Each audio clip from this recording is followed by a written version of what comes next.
of LGBTI plus community in Europe.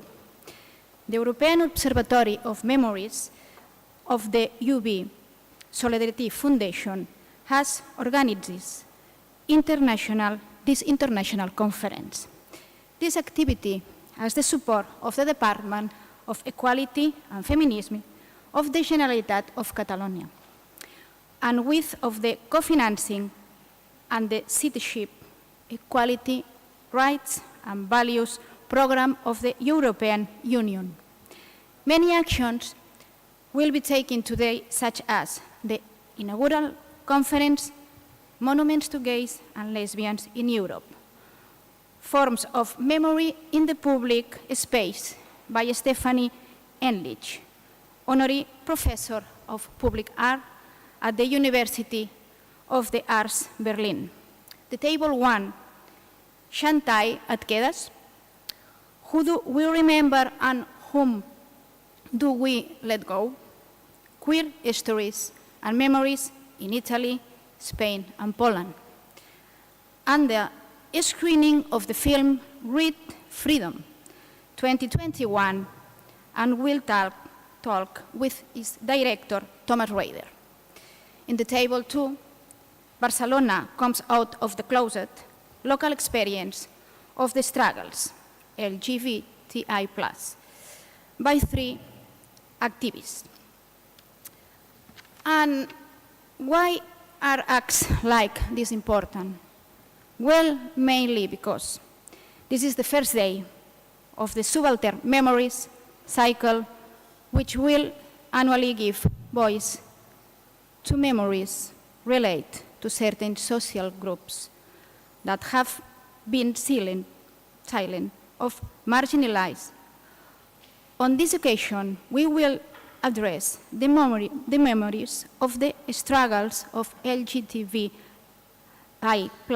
communities, which have historically been severely repressed due to conservative behavior and policies against sexual diversity, which are still in force in many countries.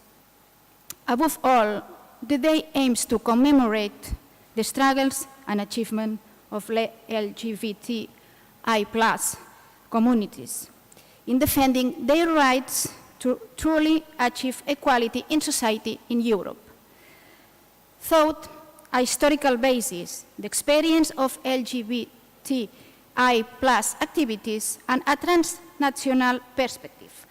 The plain activities aim to provide you with the knowledge to reflect on the roots of current discrimination and thus contribute to the construction of more tolerant and inclusive society. Now in Catalan, la Universitat de Barcelona. We at the University of Barcelona support sexual freedom, no matter your gender identity or sexual orientation.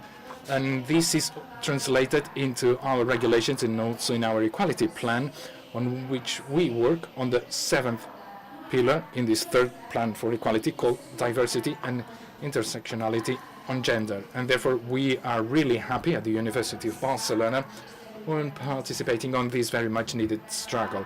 And to conclude, everyone who has made today possible, especially of Eurom and the Solidarity Foundation. We hope you enjoy the day. Esperem que pugueu gaudir. We hope that you can enjoy this event, this much needed event, again with several speakers and several activities that I'm sure that will make it a meaningful day to you all. I ara, presentem la senyora Natch. And now, let's introduce Natch De Freire, the head of the team for non-discrimination at the DG of Justice, the European Commission, and we will listen to her through this Zoom connection. Thank you.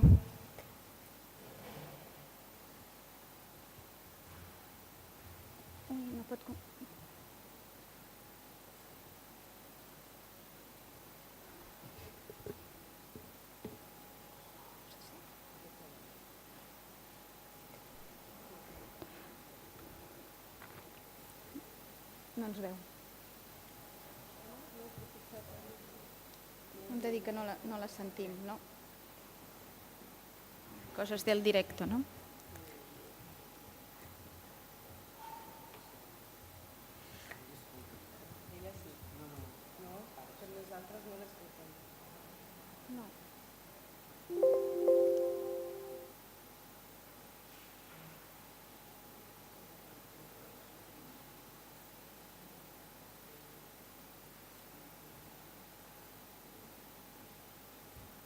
So I was saying, this project provides European citizens with tools for critical knowledge of the present based on the memory of the past, but it also strengthens a common European conscience based on the respect for human rights.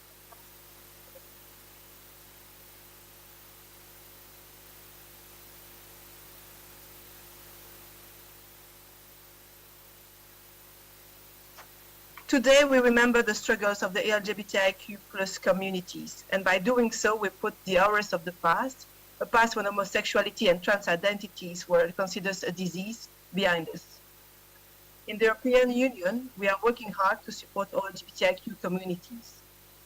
2 years ago, we adopted the first ever strategy at the European level, with actions to mainstream LGBTIQ equality into all policy areas. The goal is for no LGBTIQ person in the EU to feel discriminated against at any point of their life, and to be able to be who they are and to love who they want. As we work to improve life in the European Union, I want us to spare a thought for those in an even less fortunate position. We are living in worrying times right now. Violence and violation of human rights have returned to Europe on a larger scale than any time since the World War II.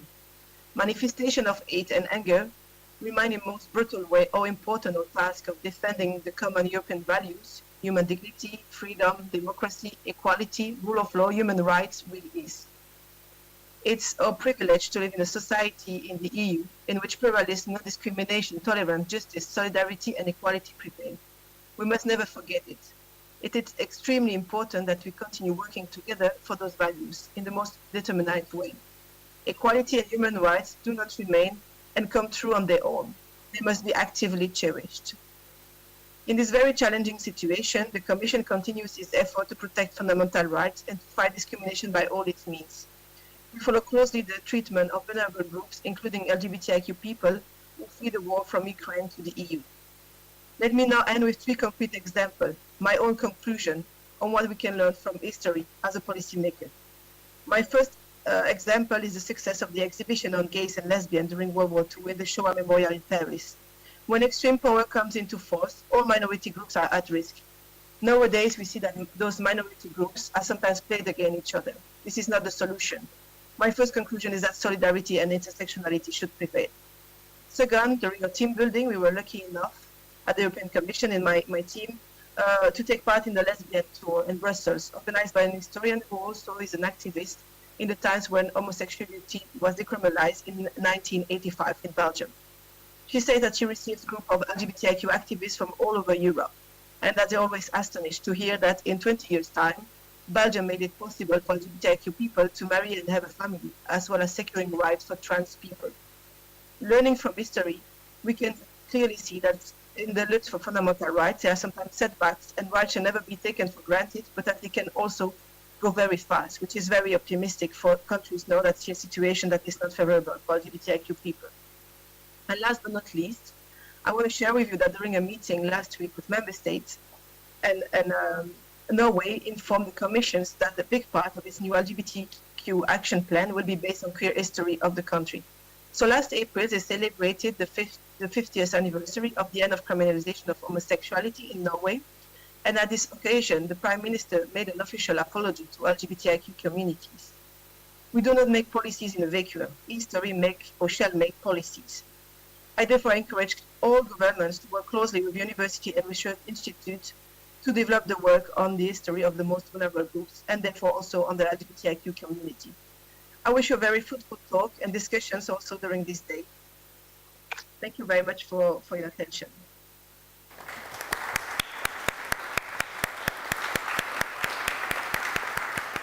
Thank you very much. Now dono la paraula al senyor.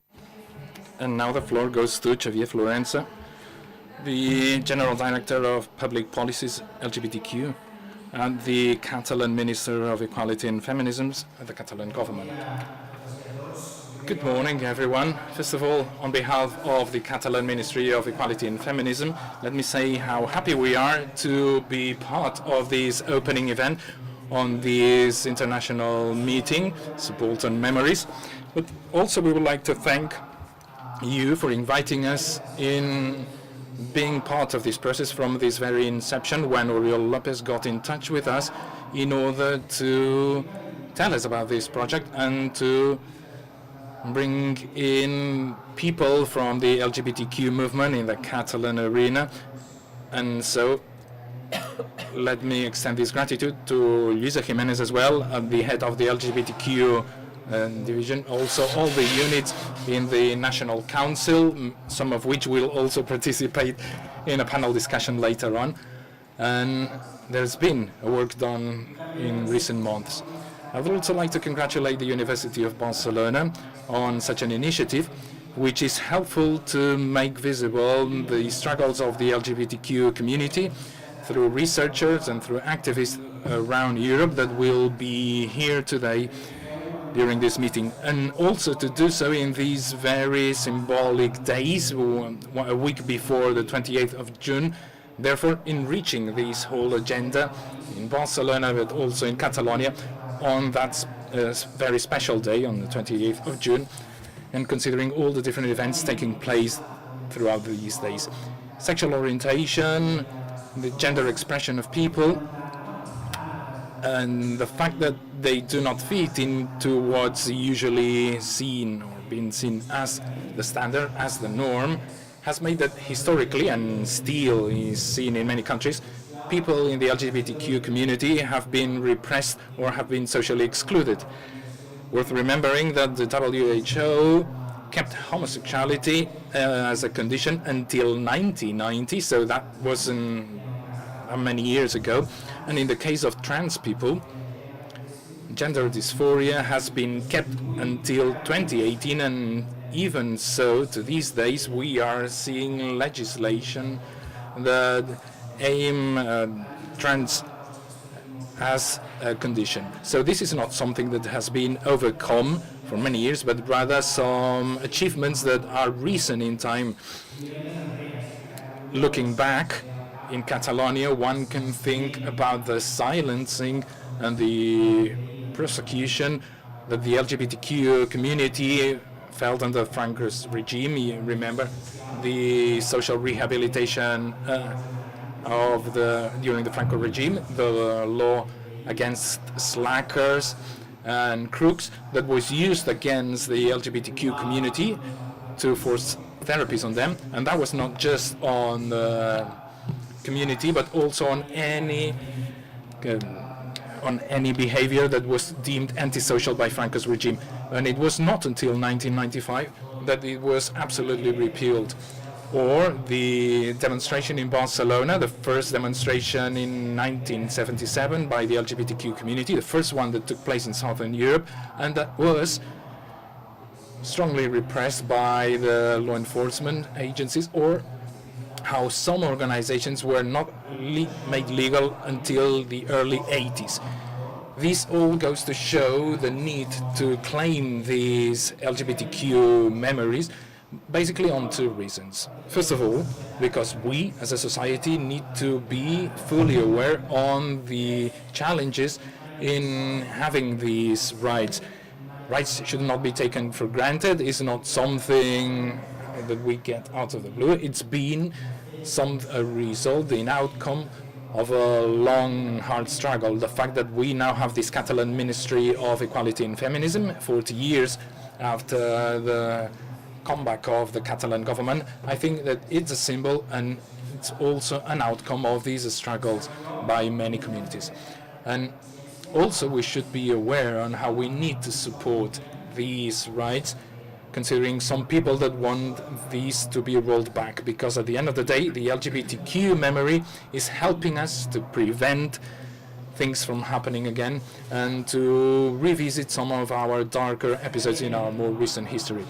as we are seeing within the framework of the European Union, such as Hungary or Poland, which are violating the fundamental rights of the LGBTQ community without any further impact other than political sanctions.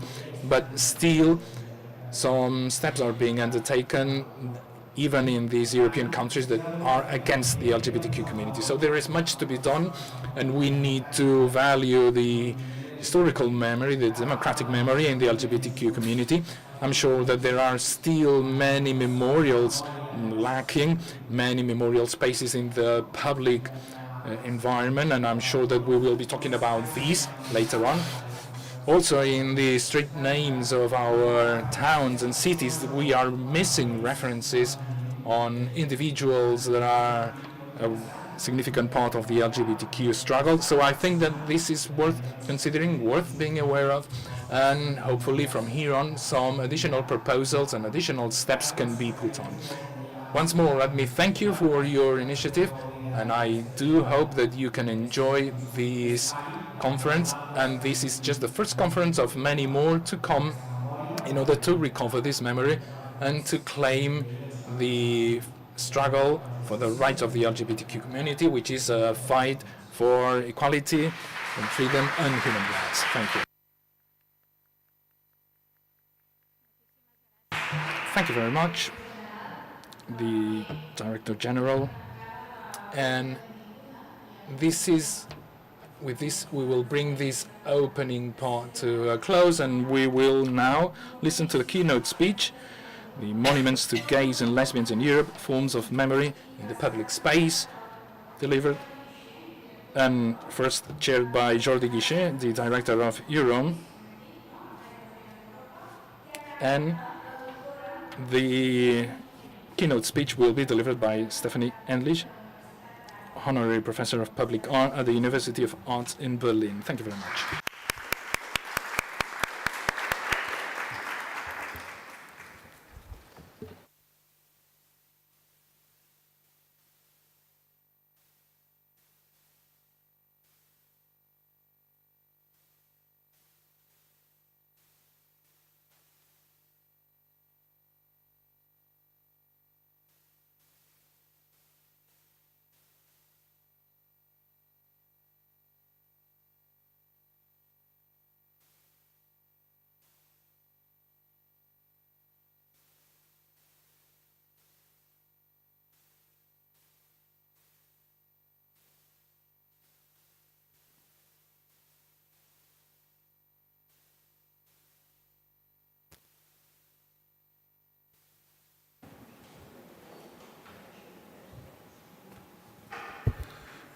Bé, bon dia a totes. Good morning, everyone. Thank you very much, Vice Rector, Director General, dear friends and colleagues. I'd like also to greet Uriol and the technical team that have made this conference possible. And we at the European Observatory of Memories, we've wanted to design this event, even though we've been working on these memories for the LGBTQ community, but we wanted to make it more systemic. And I think that it's really worth to have this sort of partnership with the Catalan government and with the university on public policies related to this matter. And as Xavier Florenzo was saying, this is an important thing. It's important to talk about the memories, the struggles, and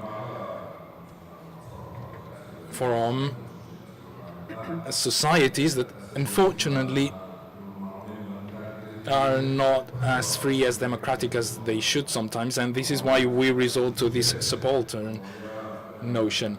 Memory is a process, is a democratic construction from the present looking onto the past, but it is also a conflict, is a struggle for this conflict, and it's this transgression. And this transgressiveness has brought these struggles forward in the past, but also in the recent past for these communities. So these cycle of conferences will incorporate some other communities, Next year, we've discussed this with colleagues at the European Commission to look at subaltern memories on the Roma people and the Gypsies. And we will be approaching these from a cross-national viewpoint in a compared approach, incorporating all partners in our network throughout Europe.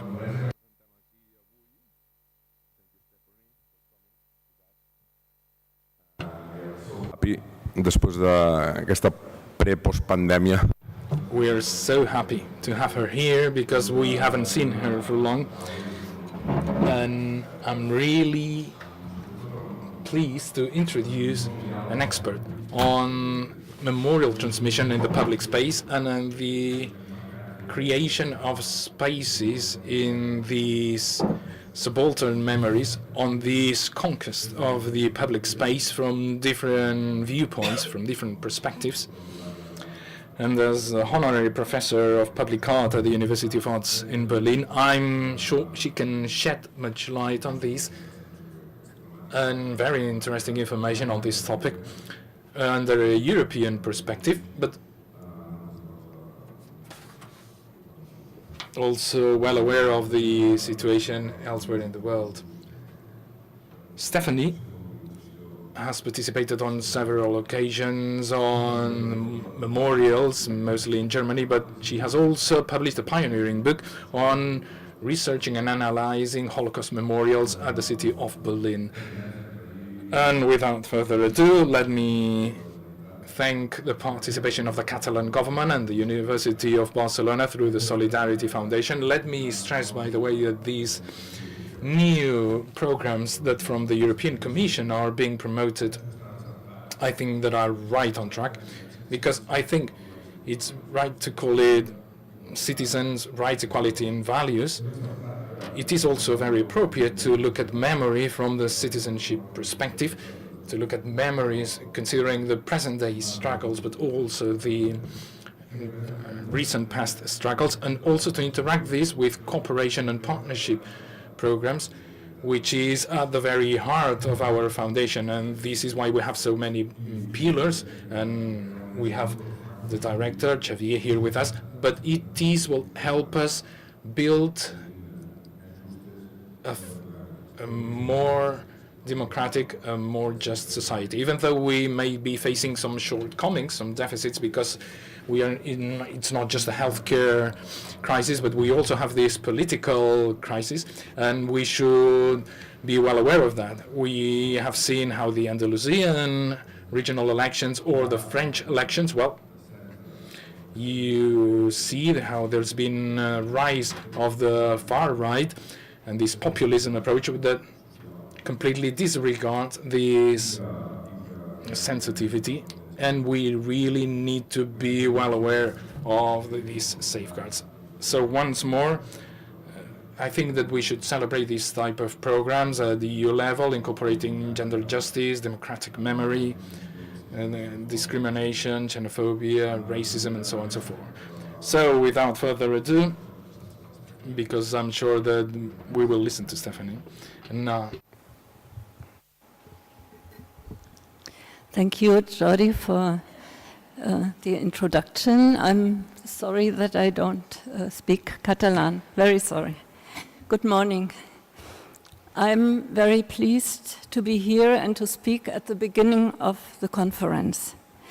Many thanks for the invitation to EUROM, to the University of Barcelona Solidarity Foundation, and to Oriol, Jordi, Fernanda, and Ricard, and everybody else in the team. My presentation gives a short overview of some remarkable monuments and memorial installations in public space in various European countries. Some of them are dedicated mainly to homosexual victims of persecution by dictatorial and fascist regimes, especially to victims of persecution under the Nazi regime. Other monuments focus on the recent past and the present, and have emerged in the context of the gay, lesbian, bisexual, and transgender movements' commitment to equal rights and societal recognition. In my lecture, I will first present some concrete examples from European cities. Afterwards, as the organizer of the conference have requested, I will focus on the National Homosexual Memorial in Berlin. The impression is obvious that the essential questions and discussions around this Berlin monument are similar to debates in other cities. Some of these questions are asked and negotiated anew again and again. Is this okay with a loudspeaker? I think sometimes it makes boom. No? Can you understand me? Lower? Okay. Okay. Let me begin with a few reflections. Remembering and commemoration are always in a field of tension between the past and the present. Many monuments and memorial installations to gays and lesbians refer to the oppression of these groups by dictatorial regimes, especially to exclusion, persecution, and multiple murders by the Nazi regime in Germany and in the occupied countries of Europe. If we compare the genesis of these monuments with the genesis of other monuments, however, we see that here the remembrance of historical persecution is particularly strongly linked to the concern of the initiative groups to set a visible sign for their own current self-assertion in the present time. Remembering and commemorating is much more than just to mourn the dead.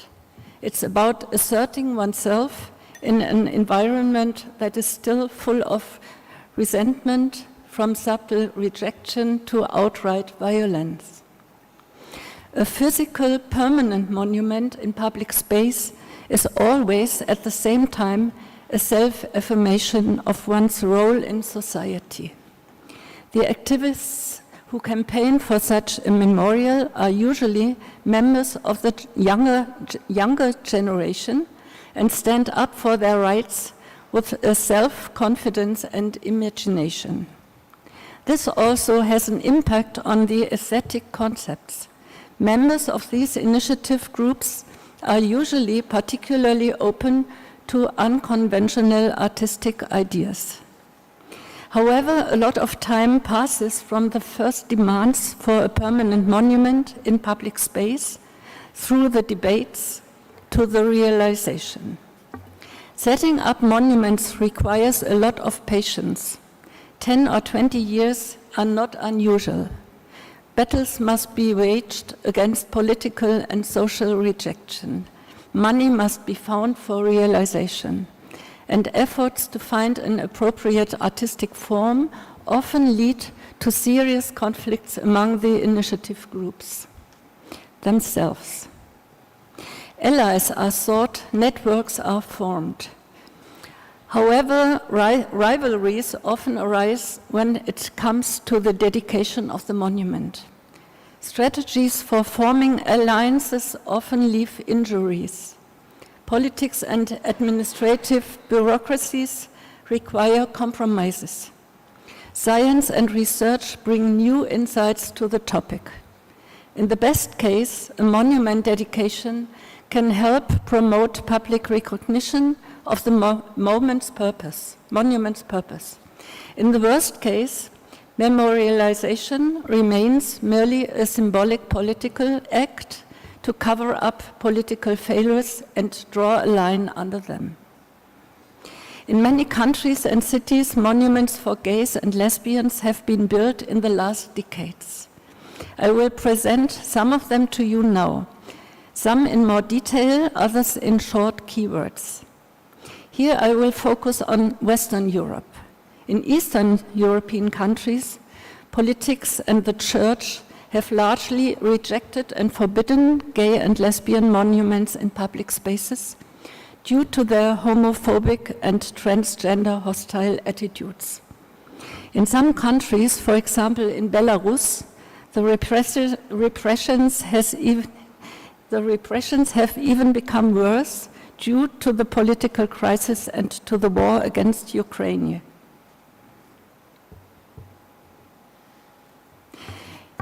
Individual projects, such as the Warsaw Rainbow 10 years ago, are a major exception. They remained temporary. The monument by artist Julita Wojcik was in the form of a large steel arch covered by more than 20,000 artificial flowers in rainbow colors. The arch was first erected in front of the European Parliament in Strasbourg in 2011 to mark Poland's presidency of the European Council, and then moved to Warsaw in 2012. There it led to heated debate. It was opposed by the church and by right-wing extremists, and had to be guarded day and night by police officers. It was set on fire 6 times. Once it was even completely destroyed and restored again. People threw rotten eggs against it, and finally it was removed in 2015. Many people had campaigned for the rainbow to remain. However, the artist explained that her work had no ideological meaning whatsoever. She said that she had created the rainbow as a temporary project from the very beginning. With my next example, I'm going back more than 2 decades, and although I'm focusing on Europe today, I want you to take a look to the United States for good reason. The most significant early example of a gay monument, and probably the first ever, is sculptor George Siegel's Gay Liberation Monument in New York City. It shows a white-painted bronze ensemble of a homosexual couple and a lesbian couple in a relaxed pose. The artist created it back in 1980 on behalf of a private foundation that wanted to commemorate the 1969 so-called Stonewall rebellion in New York City. At that time, a raid, a police campaign, took place against the Stonewall Inn on Christopher Street in Greenwich Village, a bar which was frequented by homosexuals and drag queens. This police action was followed by protests and solidarizations, by the first demonstrations, and in the period that followed, by the formation of the so-called Gay Liberation Movement. Initially, however, the Gay Liberation Movement could not be, the Gay Liberation Monument could not be erected as planned in the neighboring Sheridan Park. Violent protests by local residents have prevented the installation there. So the sculptures were moved to the grounds of Stanford University in Palo Alto, California. There it was damaged several times by vandalism. A second version erected in a park in Madison in the state of Wisconsin was also attacked. It was not until 1992, after long controversial discussions, that the monument was inaugurated in Greenwich Village at the place that had been the historical turning point in the struggle for equal rights in 1969. The memorial is one of the few that addresses gay and lesbian love in an equally figurative way. This is due to the explicit wish of the sponsor and donor, Peter Putman. The memorial does not serve to honor the dead and does not refer to the persecution under dictatorship. It shows no stylistic references to traditional memorials, but with its figurative, alienating realism, it is anchored in the artistic development of the time. With its extraordinary formal language, it has set standards for contemporary memorial art, so it makes sense to look at it a little bit closer. George Siegel, one of the world protagonists of environmental art, took real people as models. He wrapped them with plaster-soaked bandages, then roughened the exteriors by hands, then cast the hardened plaster forms in bronze and painted them with white paint. The essential result of this technique is not naturalism, despite the similarity of detail and despite the human scale, but on the contrary, the result is extreme alienation, especially in public space. The monochrome white-gray skin of the figures create a fictional impression as if a moment of everyday life had been permanently frozen, as if the figures were released for contemplation while people walk around them and touch them, yet they are clearly kept at a distance.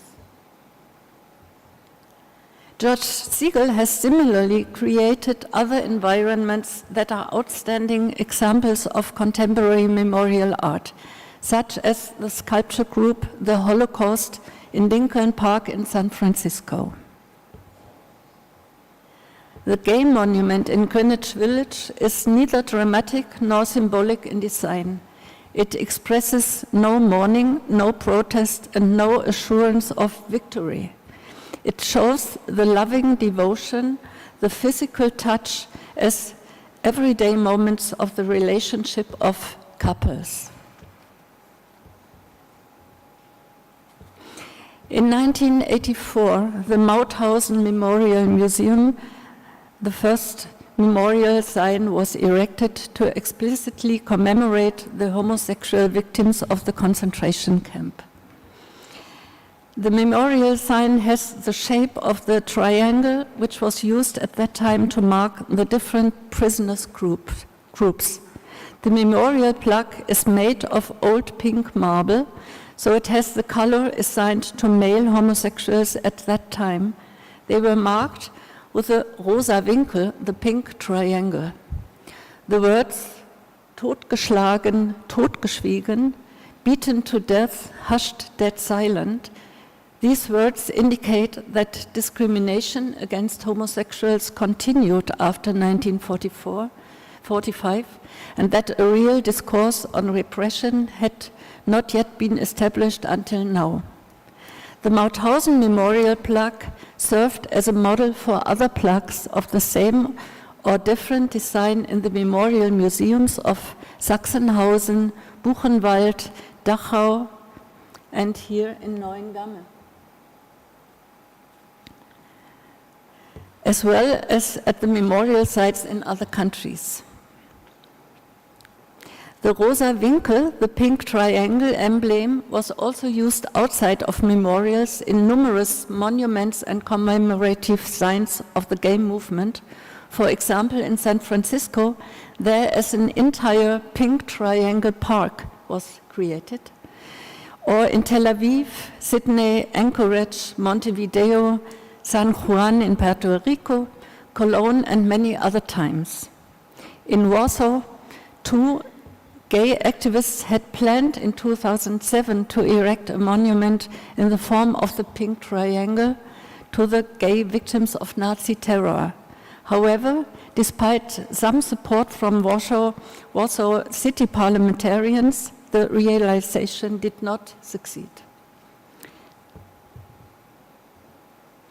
The memorial plaque in Mauthausen was the result of an initiative of Austrian homosexual associations. Its design follows the reinterpretation of the pink triangle. Originally, the mark was sewn onto the prisoners' clothing in the concentration camps and served the SS guards to identify the groups. In the 1970s and 1980s, however, this control and marker signs of the SS was transformed into a positive and self-conscious collective identifier of the homosexual movement. The equilateral triangle is particularly significant in proportion theory and as a symbol in art history. In the memorial context, it is used primarily as a graphic sign and information carrier for the survivors of the camps and their organizations.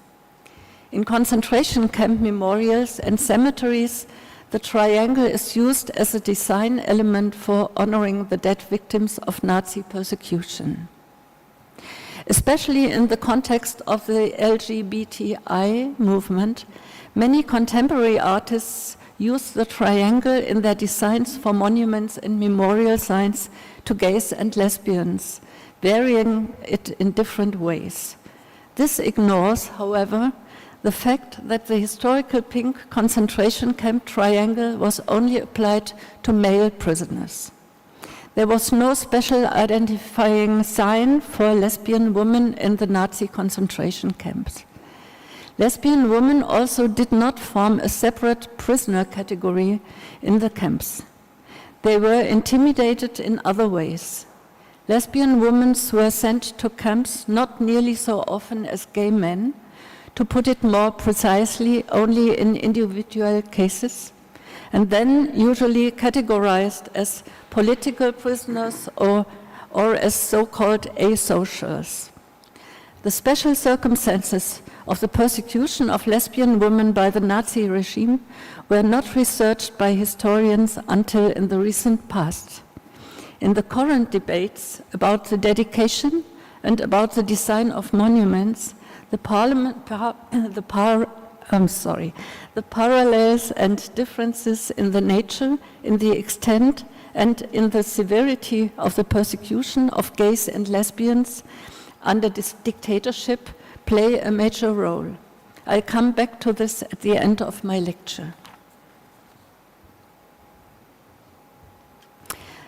The Homo Monument in Amsterdam was realized in 1987.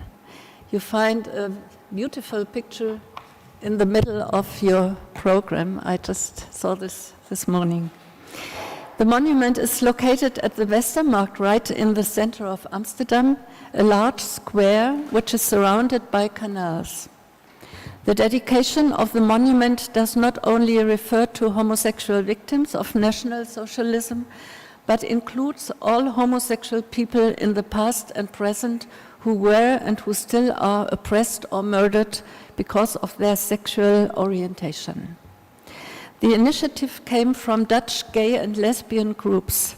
It dates back to individual actions by activists in the 1970s and received a major impetus in 1979 from a parliamentary submission supported by a coalition of various organizations, including international ones.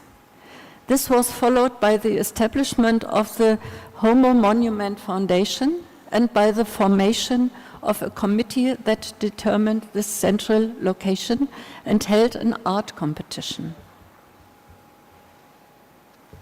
The artist Karin Dahn had developed her design from the concentration camp triangle, which I had mentioned before. She designed an expensive floor sculpture composed of pink granite triangles. As an expansive overall concept, the installation, though framed by linear floor markings, is not easily to discover. The three angles of the triangle are aligned with historically and currently significant points in the urban space of Amsterdam city. As triangles within a triangle, the three angles perform different functions and are each specially designed. One triangle reaches beyond the quay wall into the Kaisersgracht Canal. With its steps, it's meant to symbolize the present. The triangular element in the water serves as a place of remembrance and celebration. It is oriented to the National Monument on the Dam, Amsterdam's central liberation and peace memorial dedicated to the victims of the German occupation during World War II. The second triangle is intended to symbolize the future. It has the form of a platform for resting and serves as a meeting point. Its outer point is directed towards the headquarters of the COC, the main Dutch organization for the rights of the LGBT, lesbians, gay, bisexual, and trans. The COC, the Center for Cultural and Leisure, was founded in 1946 and is the oldest still existing LGBT organization in the world. The third triangle embodies the past. It refers to the neighboring Anne Frank house. It also contains a line of poetry from the context of the Dutch gay movement. I make a quotation, "Such a boundless longing for friendship," by Jacob Israel de Haan. The Amsterdam Monument has not provoked aggressive protests. This is probably due to the legendary Dutch tolerance, but it's also due to its design. The large form created a kind of communicative city square. The triangular emblem also serves as an architectural design principle for various inviting special areas. Thus, it is up to passers-by to interpret it either as a symbol associated with Nazi terror and gay self-confidence, or as a pure geometric element for a city square.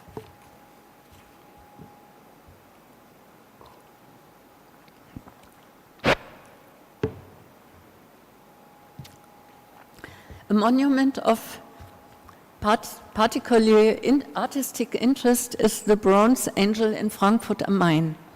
It was created in 1994 by Rosemarie Trockel, whose work is close to conceptual art. The dedication to the homosexual victims of the Nazi regime is expressed in the inscription of the plinth. The text also warns of ongoing persecution. For her work, the artist used the damaged plaster model of an angel with ribbon, a lost angel from a sculpture group at the Cologne Cathedral. Rosemarie Trockel made a black bronze cast of it, but beforehand she added a violation, a wound, to the sculpture in the wax cast by separating the head from the torso and putting it back on twisted with a visible fracture.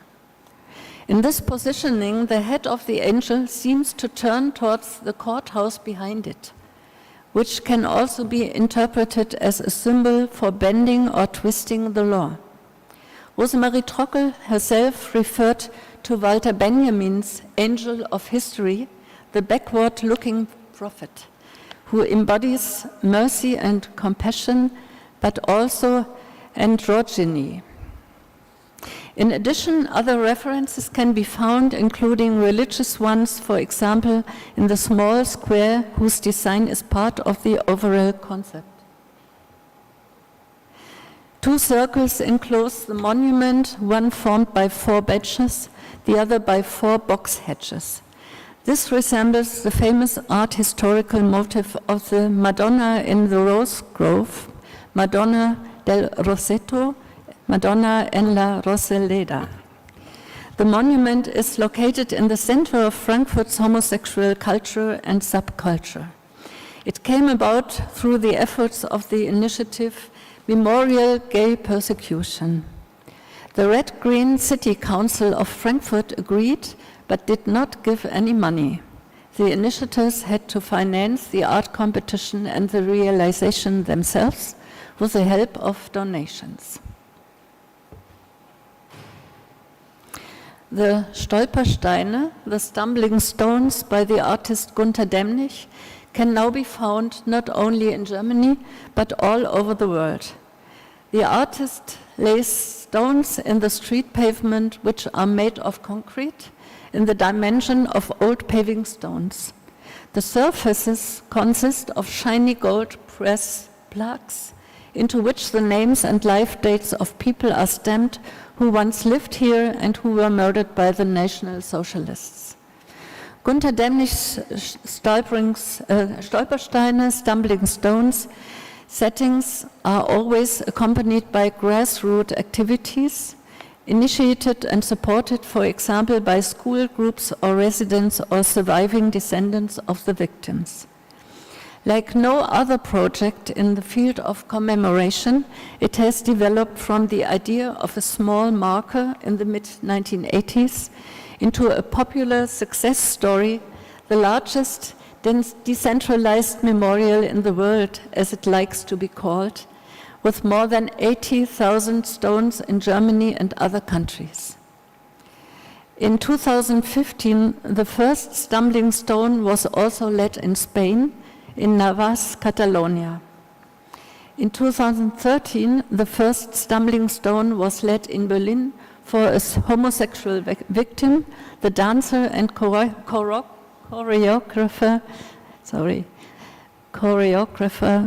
Fritz Heilscher. He died in a subcamp of the Sachsenhausen concentration camp, where a particularly large number of homosexuals were murdered. Salzburg was the first city in Austria where Stolpersteine were laid. A few later, in 2012, there were, for the first time, 5 stones for homosexual victims. In Munich, after years of discussion, a memorial dedicated equally to lesbians and gays persecuted under National Socialism was inaugurated in 2017. For this, they chose the site of the former Inn Schwarzfische, the first gay bar in Munich, where also the first major raid in 1934 took place. The monument by Ulla von Brandenburg shows a colorful floor mosaic, which is supposed to stand for the tolerant urban society today. Here in the competition design, the mosaic looks like a carpet. In the realization made of colored concrete, it looks a little different. The colors refer to the rainbow colors. The floor inlay also includes, you can see it, a pink triangle and a black triangle. A black in memory of lesbian women who were often imprisoned as asocial, as I said before. So-called asocials were marked with a black triangle in the Nazi concentration camps. The memorial project was initiated by the Rosa Liste München, Pink List Munich, a political group that represents the interests of gays, lesbians, bisexuals, transsexuals, and intersexuals in local elections.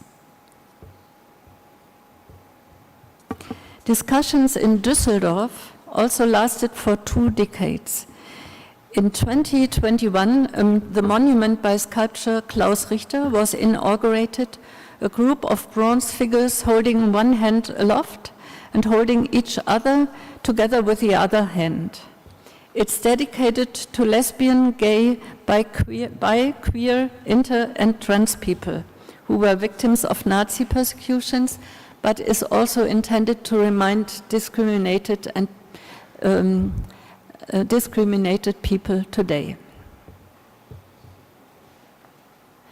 In Vienna, too, the initiatives had been calling more than 20 years for the erection of a monument to homosexual victims of the Nazi regime. They were supported by the Anti-Discrimination Office for LGBTIQ affairs, which the city of Vienna had already established in 1996. There were several competitions, 2 big conferences, and a whole series of temporary installations. I show only a few of them here. The location for the planned monument was also changed several times.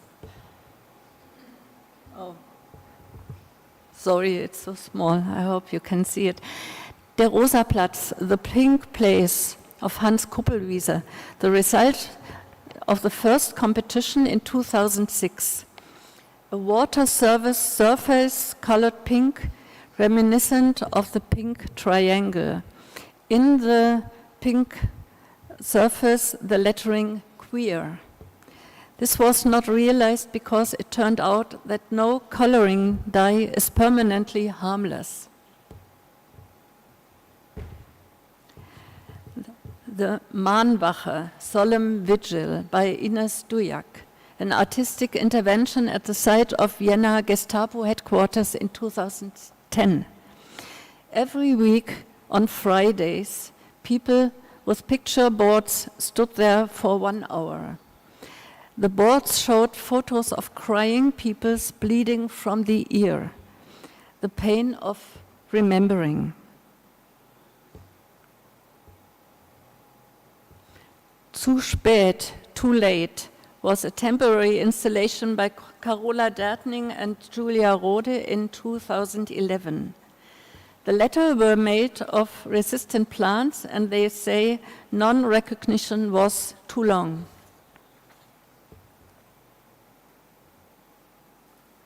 Schwules Sau, which means gay pig, by Jakob Lena Knebel, a temporary installation in 2013. The artist used defamatory terms with intention and presented them on his own naked body. Thus, homophobia is exposed and discussions are provoked. The result of a second art competition in 2020, oversized hands on a mirrored surface designed by Mark Quinn from Great Britain. 2 men's hands and 2 women's hands are touching each other tenderly. However, the hands are brutally chopped off, perhaps a reference to the times of Corona. The competition result was not realized. The artist himself withdrew it. He said that the realization would be too elaborate and wasteful in difficult times of existential reorientation and of global wasting of resources. Finally, the result of a new competition in May 2020, some weeks ago, Arcus, Shadow of a Rainbow, by Sarah Ottmeyer and Karl Kolbitz. The colorful rainbow colors, symbol LGBTIQ movement, are translated into various shades of gray. Perhaps an arcus, an arc of triumph, mourning and commemoration stand in the foreground. This piece of art shall be realized still this year in 2022. I have reported about the Vienna project a bit more detailed because here it becomes clear how interesting, especially temporary projects can be. Now, very briefly, some more examples from European cities. In Bologna, the memorial stone for homosexual victims of racist Nazi fascism has the shape of a triangle set into a square surface. It was inaugurated in 1990 on the anniversary of the liberation from fascism, and it was initiated by Arcigay, the largest Italian association for civil rights of homosexual and bisexual people. Also in 1990, a monument in Rome stands in a square where the German occupiers had gathered arrested people for deportation into the camps. Silhouettes with shackled hands emerge from a ISIS conflict, and this transition from blue to pink in the upper part symbolizes liberation. About 5,000 people were murdered in the Nazi SS concentration camp Risiera di San Saba in Trieste. It's unknown how many of them were homosexual. In 2005, homosexual groups erected a black granite plaque with a pink angle on the memorial site. The inscription protests against all discrimination. You know the following 2 monuments from your city and region better than I do. In Sitges, south of Barcelona, a monument was erected in 2006 on a beach that, as a popular meeting place for the gay community, has been subject to repeated police checks. The pink triangle bears the inscription "Sitges against homophobia." And in Barcelona itself, the monument honors the victims of sexual discrimination, lesbians, gays, and transsexual people. After a long controversy about its possible location in the surroundings of the Sagrada Familia Basilica, the monument has been finally located in 2011 in the Ciutadella Park, a triangle made from pink marble. I end this short overview with a look at London. There, the tribute to homosexual victims is included in the general Holocaust Memorial. The very controversial new Holocaust Memorial, planned for 2025, is also to include homosexual victims. It's not yet clear in which way, but there is something cheerful, surprising around Trafalgar Square. Homo and trans traffic lights. They were initially meant to be temporary in 2016 during Christopher Street Day, but now they shall remain permanently. The idea came from Vienna and has since been implemented in several other European cities, including Madrid. Now I come to the Berlin Memorial. One second.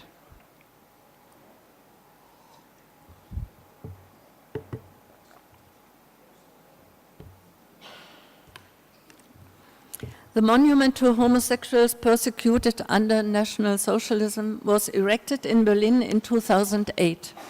It's a national monument, which means its basis is a resolution of the German Parliament. It is part of the ensemble of national memorials to victims of National Socialism in the very center of Berlin, consisting of the Holocaust Memorial, the memorial to the murdered Sinti and Roma, the memorial to the victims of the euthanasia murders, and precisely the homosexual monument. This memorial has a particularly difficult and long history of origin. It began with the first Berlin memorial for the homosexual victims of the Nazi regime, the Triangle, in a downtown district which has been the center of homosexual entertainment culture since about 1900 and was particularly affected by Nazi raids and bans. In 1989, on the initiative of two homosexual associations, this commemorative plaque was erected there, based in form and inscription on the Mauthausen plaque mentioned at the beginning.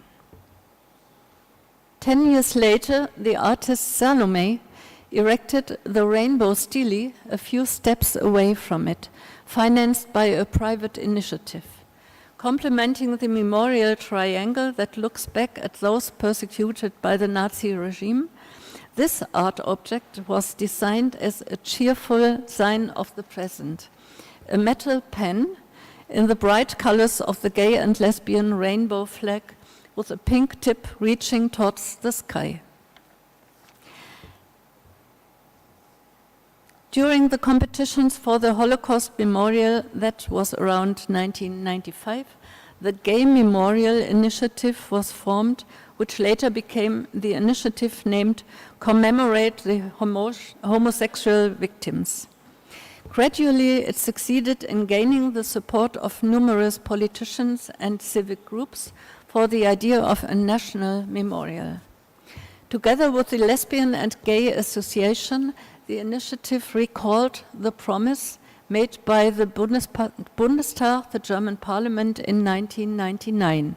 The promise said that the Memorial Foundation, which was established for the future Holocaust Memorial, should also make sure the commemoration of the non-Jewish victims of National Socialism. This parliamentary promise was the result of the decision at that time to dedicate the Holocaust Memorial exclusively to the Jewish victims and not also to the other groups of victims who had been persecuted for racist motives. Thus, it was consequent that the other groups demanded their own national memorial too. In 2003, the Bundestag, the German parliament, decided to take up the initiative's concern and create a national memorial for persecuted homosexuals. An area was chosen on the southeastern edge of the Tiergarten, the large park in the very center of Berlin between the Brandenburg Gate and the Potsdamer Platz, directly opposite the field of stele of the Holocaust Memorial, which you can see to the right of the pink circle, which is the site of the Homosexual Monument. This area of the park had also been a popular meeting place for gay men for 250 years. The initiators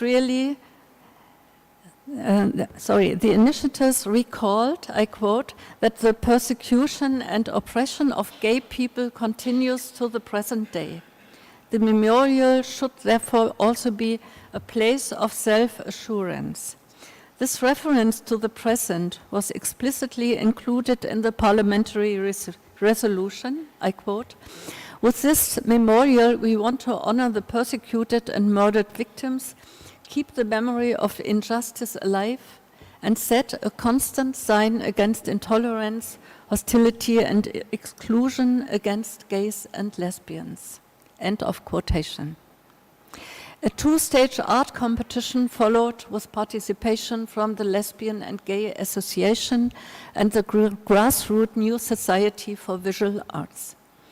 Among the participant artists were internationally known protagonists. Most of them took up the initiative's concern to create a communicative place where the focus should not be on individual mournful remembrance, but on encounter and dialogue. The design by the Danish-Norwegian artist duo Michael Elmgrim and Inga Drexet was awarded as first prize. The monument was erected 3 years later in 2008. It has the shape of a monolithic cube, almost like a small pavilion. However, it's hermetically closed except for a small glass window through which one can look into the inaccessible interior. The cube refers in form, material, and proportions to the stele form of the neighboring Holocaust memorial, which you see here. However, the cube stands on its own and is much larger in scale than one of those pillars in the large field. Looking through the stained glass window into a perspective-narrowed interior, one sees a video projection developed by director Thomas Winterberg based on the conceptual idea of the artists Elmgren and Drexet. Two young men are immersed in an apparently endless kiss. The artists describe two essentials for their designs. The first essential, they said, is the knowledge that the visual picture of homosexual affection still generates great reservations and rejections in society. Despite all the progress made in the area of legislation and despite increasingly tolerant social manners. Therefore, such caresses should be made directly visible in the midst of heterosexually occupied public space. In this way, the project could contribute to the formation of identity and to the appropriation of urban space. For this purpose, the artists choose the representation of a kiss, a tender and innocent act, they said, at the same time a positive image that everyone could identify with. A permanent video. The second essential motive of their design is the single standing cube, which, as mentioned, quotes the stele of the Holocaust Memorial, but is larger and is a little bit slanted in an almost ironical way. One could have the impression that the cube is looking over or waving over to the Holocaust stele field. In this way, you see the field in the background. In this way, similarities of the homosexual victims with other victims groups are visualized, but also their special role as outsiders then and now. In addition, the hermetic-looking concrete cube represents a protective space for the tender act of kissing. With its small viewing window, it refers to the difficult tension between public and private. In the controversial debate that began after the inauguration, 2 points of criticism dominated. On the one hand, especially historians and representatives of memorial museums objected that the monument left no space and no point of contact for mourning commemoration of the homosexuals tortured and murdered in the concentration camps. Instead, they said, it serves to establish the identity of today's community and neglects in a self-centered way the honoring of the dead, to which this project should actually be dedicated. And they criticized that the adoption of the Holocaust memorial's stele motive might give the incorrect impression that homosexuals, like Jews, were systematically persecuted with the intention of extermination. In fact, however, the jury had selected elm green and Brexit's design precisely because it contains this consistent relation to the present day. Much sharper, however, was the gender-critical protest against the video. Lesbian women, so it was said, had been forgotten and excluded from this monument because the video shows the kiss of 2 men. Especially for a national monument, the suppression of the female aspects should not be tolerated. The result of this controversy was the decision of the Minister of Culture himself, the temporary installation of new videos by other filmmakers, which was intended to take into account the demanded same-sex perspective. The new video by Gerald Backhaus, entitled Kiss Without End, was produced in 2012. It shows 5 kissing scenes of male couples and female couples in different situations in which they are suspiciously observed by others. This is told in the form of small stories without special artistic quality, and it was enforced as a political intervention in the artwork of Elm Green and Brexit. The German parliament had explicitly underlined that the Berlin Monument should be a statement against the exclusion of gays and lesbians. The debate about the video, however, continues to this day. References to the special conditions of the persecution with arguments about the necessary same respect of homosexuals and lesbians today. In the years 2014 to 2017, the original video by Elm Green and Brexit was shown again for a while. In 2017, however, it became known that one of the 2 performances in the video was conspicuous for racist and sexist remarks. Therefore, this video will definitely not be shown anymore. Oh, sorry, it's so small. Since 2018, we can see a video by the Israeli artist Yael Batana. She also shows the various stories of kissing female and male couples in different times and situations. Memorial Foundation, you can see them. Here you can see Yael Batana on the right side of the group during the inauguration of the video. Let me come to end with some concluding remarks. Monuments are works of art whose aesthetic quality may still impress even after a long time. However, they are always documents of the concrete historical period in which the work of art was created.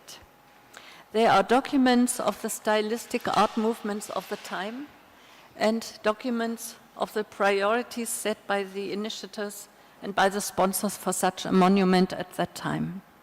Therefore, a distance between monument and viewer is always present. Like any work of art, no matter how old it is and in what style it was created, memorial art always unfolds its effect in the present of the viewer and in the context of the respective societal situation. New individual experiences, critical reflections, and social changes always lead to new debates and interpretations.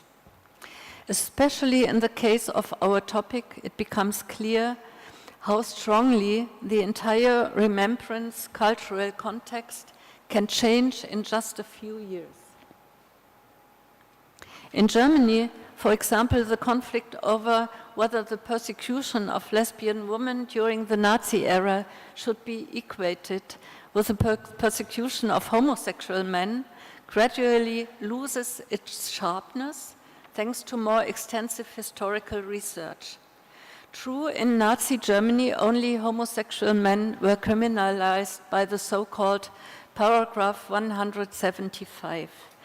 Many lesbian women, however, were persecuted intersexually, that is, in the context of other Nazi persecution strategies. For example, for political resistance, for nonconformist living, for prostitution, or for not being white, which means for racist motives, for racist motives. Concentration camp museum research results. This required the long-standing initiatives and demands of women's groups as well as lesbian and gay association in Germany. A monument for the lesbian inmates of the women's concentration camp Ravensbrück was realized just now, a few weeks ago. Description, I quote, "In memory of all lesbian women and girls in the women's concentration camp Ravensbrück and Uckermark. You were persecuted, imprisoned, also murdered. You are not forgotten." End of quotation. The ideas for this fair came in 2014 from the initiative Autonomous Feminist Women's Lesbians from Germany and Austria. However, the ceramic ball broke apart in the pottery firing kiln, almost a metaphor for the tension that has accompanied this project over years. So the inauguration in May had only a symbolic character and will be made up for in the fall. And the other groups of LGBTI plus movement, are they being included? The commitment of the gay and lesbian movement to equal rights and social recognition has shaped many previous monument settings, especially in the 1990s and in the first decade of the 21st century. However, this commitment has long since expanded to include other groups, such as transgender, queer, non-binary, and others. In these processes, the existing monuments are also being reinterpreted. In the best cases, they are open to a changed or expanded reception over time. And we see in current and future memorial projects, these groups are widely included. Thank you very much for your attention.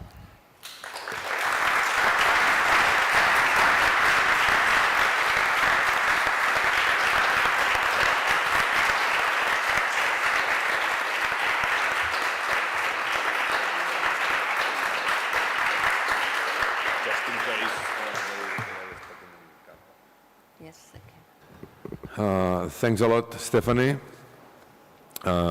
We could see this kind of universe of memorialization and memorials, a kind of transmission in a public space also not only memorial, it's about the stone and interventions of architectural and public art, also could be performance and demonstrations, of course. And this has to be pointed. So I'm giving the floor to you, to all of you, for any questions. Tenim un temps de debat.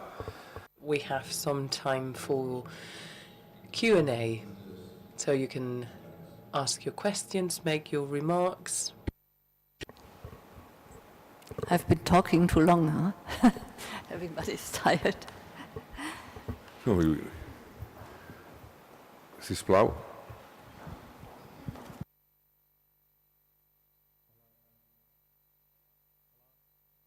Hello, good morning. I'm Santos.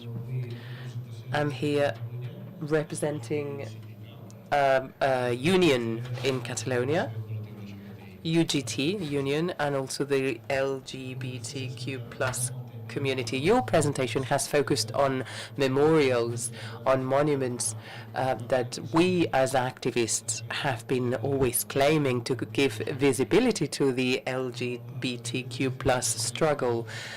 I would like to mention that our enemies despise our struggle. And for example, there's a despise by museums.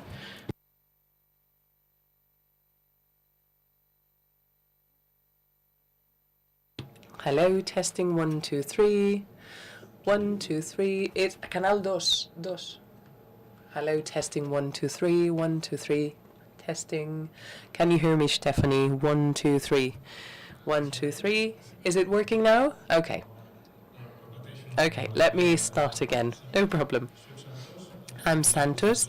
I'm representing here the LGBTQ plus group of UGT, Catalan Union, and I'm an activist myself. And I was mentioning that our enemies, the enemies of our group, have always wanted to despise our struggle because they think that it's not an actual struggle, and they believe that it is connected to fads or trends and it's superficial.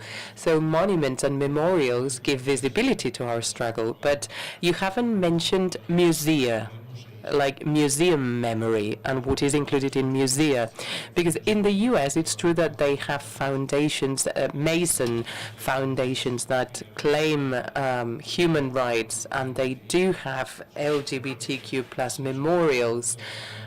As of the Second World War, that started to happen, but before that they had attempts to claim and give visibility to the group. But in Europe we don't have many museums. The one in Berlin, the one in Amsterdam, but they are tiny and residual, and we are lacking these claiming of human rights of the LGBTQ plus community in musea, because it's very apparent that if you're in a museum, you go through the main gate of history, right? You go down in history because it's something permanent.